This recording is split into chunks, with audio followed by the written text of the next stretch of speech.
At the start of the story, a deadly asteroid is shown racing toward Earth. In an attempt to stop it, humans launch multiple nuclear missiles at the asteroid. The missiles shatter it, but the radioactive fragments begin raining down on the planet. Because of this radiation, cold-blooded creatures like ants, spiders, snakes, and lizards start mutating. Their DNA changes rapidly, and their size grows to monstrous levels. A brutal war between humans and these giant creatures continues for an entire year. Most of the mutated beasts are eventually destroyed, but humanity pays a massive price. Weapons, ammunition, and even military forces are almost completely wiped out. About 95% of the human population is erased in this battle. The few who survive are forced to hide in underground bunkers to stay alive. Among these survivors is a young man named Joel. His story begins on the day he is sitting in a car, sharing a quiet moment with his girlfriend Amy. Suddenly, radioactive fragments from the asteroid begin falling across their city. Moments later, a huge mutated insect attacks, throwing everything into chaos. Frightened, Joel and Amy run toward their homes. When they arrive, they see that everyone is hurriedly trying to evacuate the city. In the rush, Joel and Amy are forced to separate from each other. Before parting, Joel promises Amy that he will find her again. As Joel's family tries to escape by car, their vehicle becomes surrounded by the creatures. Joel manages to get out, but his parents remain trapped inside. In her final moments, Joel's mother pleads with him to run and save himself. He takes a few steps forward and helplessly watches his parents die before his eyes. Before he can process the tragedy, people pull him into another vehicle and drive him away. This traumatic moment leaves a deep scar on Joel's heart. 7 years pass after that nightmare. Joel now lives with the same group that rescued him. Inside the bunker, everyone has a partner, everyone except Joel. His trauma and constant nervousness prevent him from being sent outside for missions. Anytime he sees these mutated creatures, he freezes in fear. Because of this, he has never chosen to go out. Joel spends his days cooking meals and cleaning the bunker. For 7 long years, this has been his only routine. One day, a massive ant manages to break into their bunker. All the fighters in the group prepare to face it, inviting anyone willing to join the battle, but they refuse to let Joel participate. A team of 4 goes ahead to confront the creature, while the others watch through a thermal camera. During the fight, the giant ant grabs one of the men. Joel cannot stand watching his friend suffer, and rushes out to help. As he runs, he sees the enormous shadow of the ant looming ahead. One of his companions is already trapped inside the creature's jaws. Joel's fear gripped him tightly and he froze in place. The giant ant moved closer, and Joel shut his eyes in terror. When he opened them again, the ant's head lay at his feet.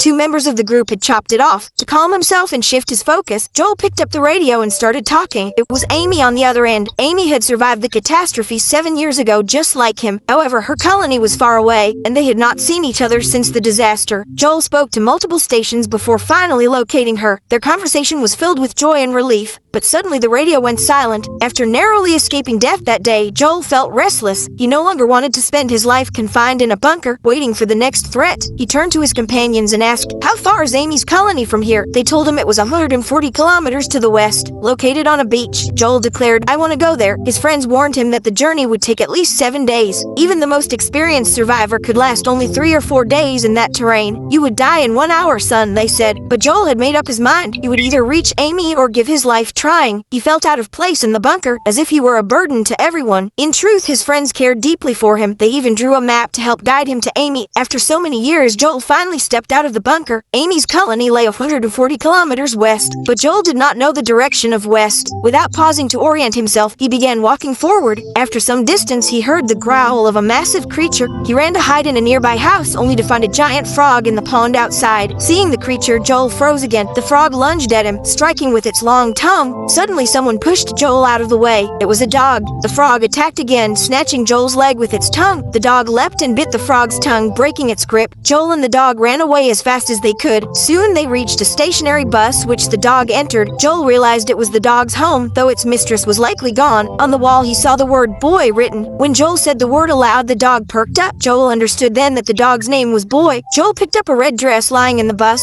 but Boy immediately snatched it. It was his last memento of his mistress. Joel spent the night inside the bus and left the next morning. As he began walking, Boy followed him, carrying the red dress as if choosing to accompany him. Joel carefully placed the red dress into his bag and began walking with Boy. They moved slowly through the ruins of the destroyed city, making their way toward Joel's destination. Along the way, Joel spotted some fruits growing on a plant. He was very hungry and reached out to eat them. Suddenly, Boy tugged at his leg as if warning him not to touch the fruit. Joel realized the fruits might be poisonous and decided not to eat them. As they continued, Joel recorded his journey in a small book, noting every detail. Suddenly, while walking, he fell into a deep pit. When he tried to climb out, he noticed he was not alone. Scattered around him were large bones, showing he was not the first to fall victim here. Before he could react, swift blood-sucking insects attacked him. At the last moment, a man appeared and pulled Joel up using a rope. This man was Clyde, and a little girl named Eno was with him. Both were skilled and dangerous, capable of handling threats. Clyde threw a grenade, destroying all the attacking insects. Clyde warned Joel that he should not travel alone in this area. Joel replied that he was not alone, he had Boy with him. He also explained that he was on his way to find his girlfriend, Amy, in her colony. Clyde explained that he and Mino were heading north toward the mountains and snow. There was a special colony there where the cold kept dangerous creatures away. He offered Joel to travel with them for a portion of the journey. After some time, they stopped on a mountain. Mino began teaching Joel how to shoot arrows. Joel's aim was poor, struggling to hit the target. Mino explained that his father had been the best archer in their colony, but when a group of deadly creatures attacked, Clyde's son and Mino's father were killed. Since then, Clyde and Mino had been searching for a safe place to live peacefully. Suddenly, Clyde noticed a creature emerging from the forest. He warned Joel that the creature had caught his scent and would follow him for a long distance. They quickly moved to avoid being tracked. Clyde and Mino had survived on Earth for a long time, giving them extensive knowledge of these creatures. Later, they encountered a giant snail. Clyde told Joel to stay perfectly still, but Joel remained frozen in fear. Clyde calmly instructed Joel to remove his t-shirt and placed it over the snail. The snail wandered off without harming them. Clyde explained that the snail would spread Joel's scent, confusing the creature pursuing them. Joel asked why the snail had not attacked them. Clyde replied that some creatures could also be harmless. Mino added that if Joel ever felt confused, he should look into a creature's eyes because eyes never lie. At night, they stopped to rest and eat their food. As soon as they began to rest, Clyde woke them up. He warned that other creatures would be drawn to the smell of their food. Staying here now would be too dangerous. The next day, Mino resumed crossbow training with Joel. She instructed him to shoot each arrow with a calm and focused mind. Whenever Joel followed her advice, every arrow hit the target perfectly. Mino was overjoyed and hugged Joel tightly. Having been separated from her family at a young age, she now saw Joel as an elder brother. A few more days passed like this. Clyde and Mino taught Joel survival skills to avoid creatures. They showed him which plants and trees could neutralize the poison of dangerous animals. After covering all of this, they finally warned him about the most deadly creature on Earth, the sand gobbler. Sand gobblers move underground and track any sound with deadly precision. The most dangerous among them is the queen. Many times larger than the others, one of her wings often rises above the ground. If the queen hears even the slightest noise from you, survival is impossible. No sand gobbler has ever survived an encounter with the queen. Mino made Joel practice with the crossbow every day. Gradually, he improved and became more confident. After 5 days, they reached the point where their paths would separate. Clyde urged Joel to stay with them. He explained that survival alone would be extremely difficult. Staying together would greatly increase his chances of staying alive. But Joel was determined to find Amy. Mino felt deep sadness at his decision. Joel explained to her that Amy meant everything to him. Mino hugged Joel for the last time, silently wishing him luck. Before parting, Clyde handed Joel a grenade. He instructed him to use it only in dire situations. Pull the pin, count to 5, then throw it. Remember, count to 5, Clyde emphasized. Now the two groups went their separate ways. Joel and Boy were left to cover 50 kilometers alone. The journey ahead was going to be extremely difficult. After walking for a long distance, they reached a place where Boy suddenly acted strangely.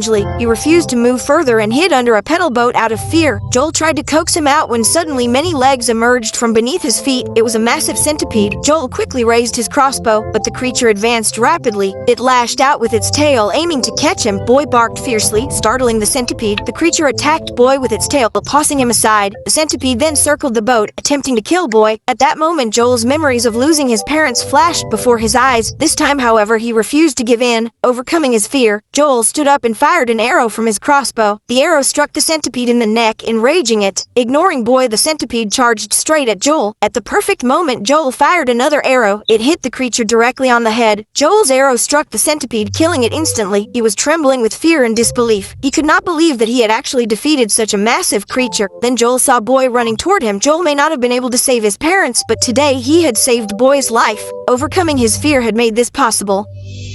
The next morning, they reached the edge of a large pit. Boy suddenly began acting strangely and started running ahead. Joel realized that danger was near. From the ground, a creature emerged, one wing protruding above the surface. Joel knew immediately. This was the queen, the sand gobbler queen. Joel quickly threw a small toy away to distract her. The queen lunged in the direction of the sound, tearing the ground as she moved. Joel ran as fast as he could, with the queen chasing him. While fleeing, he tripped and his bag fell to the ground. Joel followed Boy and hid inside the hollow of a tree. He covered Boy's mouth to keep them silent. silent. When no sound came from Boy, the queen started leaving the area. Suddenly, Boy's mistress's red dress fell into the river from Joel's bag. Without hesitation, Boy leapt toward the river to save it. Joel tried to stop him, but Boy would not listen. The queen immediately turned back toward them. To protect Boy, Joel ran to retrieve his grenade. He pulled the pin and began counting to 5, but the grenade slipped from his hands. As Joel bent down to pick it up, the queen attacked him. Thinking fast, he shoved the grenade into the queen's mouth and jumped into the river. The explosion tore the queen apart. Joel felt overwhelming joy but was furious at Boy. As he climbed out of the water, he saw leech-like creatures clinging to his body.